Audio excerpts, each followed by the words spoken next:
36, Section 4.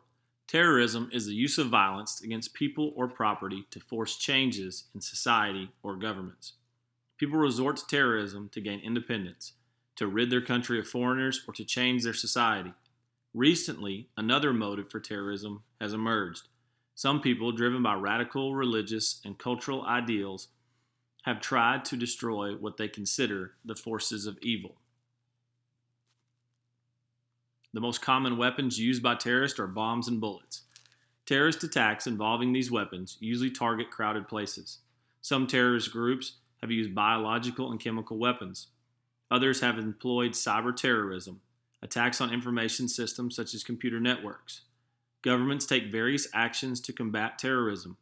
These include conducting military operations against terroristic training camps, cutting off terrorist source of funds, and tightening security measures at vulnerable targets.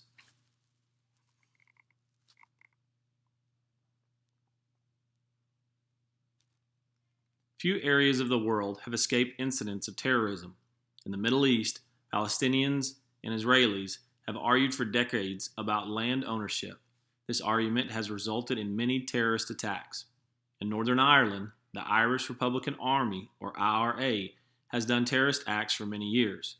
The IRA wants the British to give up control over Northern Ireland. Terrorist groups have also been active in Asia, Africa, and Latin America.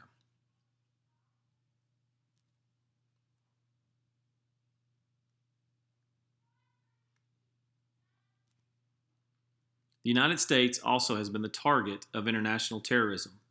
On the morning of September 11, 2001, 19 Arab terrorists hijacked 4 airliners, crashing them into the World Trade Center in New York City, the Pentagon, and Washington, D.C. The United States responds by launching a military attack on Afghanistan, where the hijackers were trained.